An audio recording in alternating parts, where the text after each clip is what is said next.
get to the front office insider Mike Tannenbaum here in just a second, because if you're Eric DeCosta and running the Ravens right now as their GM, I wonder what you're thinking. If you're Kevin Colbert and you're welcoming the Ravens into your stadium, the general manager of the Pittsburgh Steelers with all their positive tests, it's going to be really interesting to see what happens. So it's time for Straight Talk, brought to you by Straight Talk Wireless. Let's go straight to the Shell Pennzoil Performance Line and welcome in Mike Tannenbaum, the former front office GM. Mike, I was just saying, if you're Eric DeCosta, the Ravens GM, you've been dealing with this stress for the better part of a week. If you're Kevin Colbert with the Steelers and you're welcoming a team with an outbreak into your city, into your stadium, you've been there, done that at the highest levels of an organization. Just take me inside the mindset of these two men this morning as we get set for kickoff this afternoon.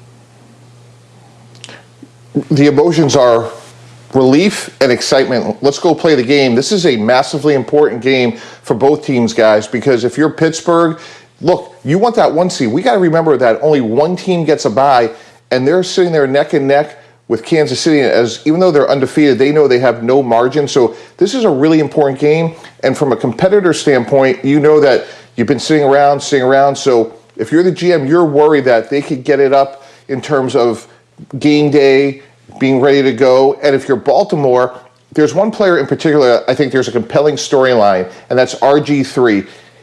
National game, undefeated team against Pittsburgh. You're shorthanded. If he plays well, he can make millions and millions of dollars and change really the trajectory of his career by saying, like, hey, I could be a starter again. So there's great storylines. And if I'm Eric DeCosta, I want to see what I have in RG3. This is a great opportunity for him.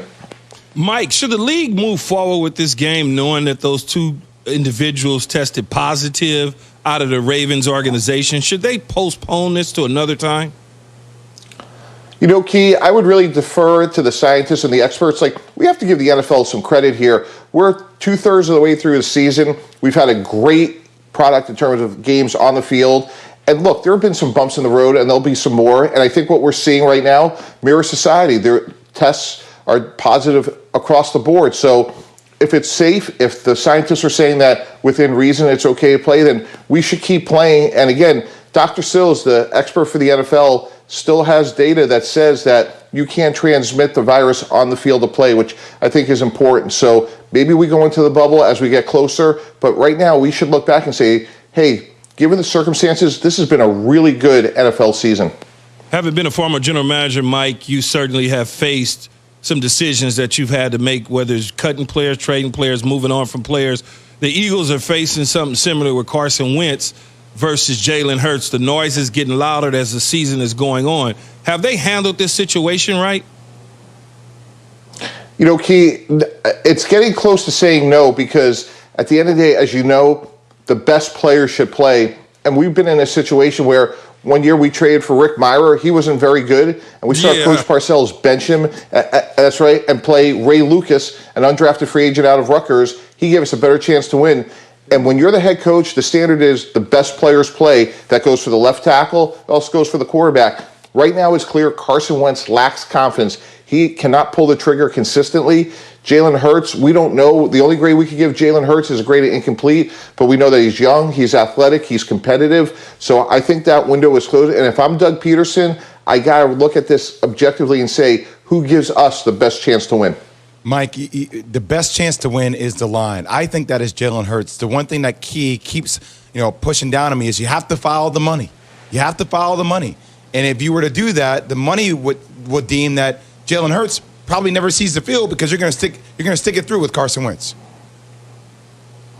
Yeah, Jay, well, at some point you have to move on and say the best players play. And, look, I've made a fair share of my mistakes in my career, and you figure out the money in the offseason. And what's odd about Carson Wentz is he's played well in the NFL, and oftentimes when you see a player that doesn't work out, a top 5 pick, they lack confidence, they haven't had success. He's had success, so it's really, if I'm Howie Roseman, the GM of the Eagles, this is a tough one because you've seen him play well. But again, one thing that people don't understand, as a general manager, as a head coach, your audience is your locker room, and they hold you accountable. And if they know that there's a better player at practice not playing, that's just going to cause a lot of frustration and tension.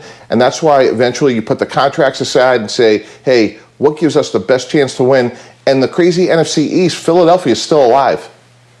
No, they are still alive. Keyshawn J. Will Zubin is presented by Progressive Insurance. Mike Tannenbaum on the Shell Pennzoil Performance line is joining us. Let me ask you again about Carson Wentz, Jared Goff. Could you see either or both at some point throughout the rest of the season, having to take a seat?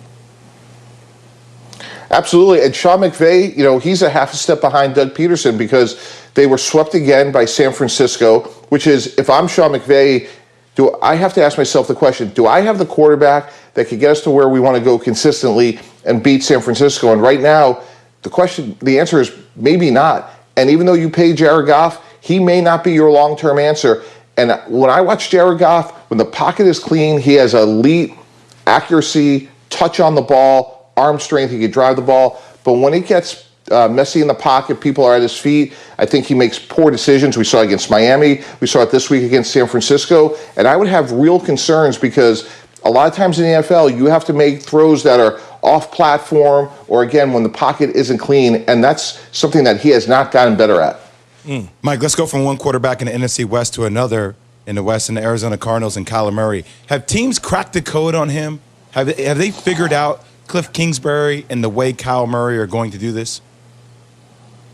Jay, well, I have three concerns when you break down Kyler Murray. First of all, he has 11 batted passes. He's short. There's nothing they can do about that except they got to keep the pocket firm to give him the best chance to get the ball out. Secondly, he's only 20th in the league in yards per pass attempt, which is a key indicator that he's not getting the ball down the field. And given the weapons they have, that's something that him and Cliff Kingsbury can correct. And then third down. They have really struggled on third down. Right now, Kyler Murray's only completing 57% of his passes on third down. So those are three areas that he needs to get better. Now, he has all the ability in the world. I was wrong on him. I thought he was going to be too small. He's really dynamic. And if you go back to the game last week, he didn't play great against New England, but if they hit the 46-yard field goal, that game at a minimum is in overtime, and likely they beat New England.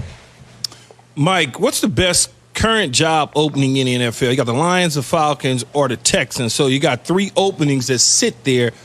What's the best one for one of these candidates that's out there? Yeah, you always follow the quarterback, and you look at Houston, and I think Deshaun Watson right now, if you just look at how they're playing right now, Key, to me, he's top 5, maybe top 3 in the league. So you have a young quarterback. He's under contract. It all goes from there. You have a young owner that inherited the team. He's someone that hopefully you could work with and build with. So because of Deshaun Watson, I would start with the Houston Texans. So that seems to be the reasonable choice. And by the way, I just wanted to mention on the Kyler Murray point, the teams are blitzing him a lot more now, a lot more. There's a great piece on ESPN Plus this morning talking about if indeed the code has been cracked, as Jay has said. Mike, thank you so much for joining us this morning. All right, Mike. Great to be with you guys. Thanks. Yeah, you made a mistake right here sitting in this chair, but we won't mention that. What are you talking about? Because Mike said I made some fair share of mistakes. Gotcha. Involving yourself, perhaps. All right, thank you, Mike. Straight Talk Wireless, no contract. You know I'm never letting this get away. I know you aren't. I saw your face. Zubin was paying attention to something else, and Mike said, I made my fair share of mistakes. Key raised his hand. He was like, right here. Right here. Me. So we're asking you this morning on the Dr. Pepper Twitter feed. You heard Mike's answer. Clearly seems to be the Houston Texans, and I would tend to agree considering they have the best situation at the most important position on the field, but we're simply asking you this morning, what's the best potential head coach opening in the league right now? Be a part of the Keyshawn, J. Will, and Zubin Nation on the Dr. Pepper Twitter feed. ESPN Nation, presented by Dr. Pepper. It's official. College football is back. So is your favorite Dr. Pepper-loving college football town.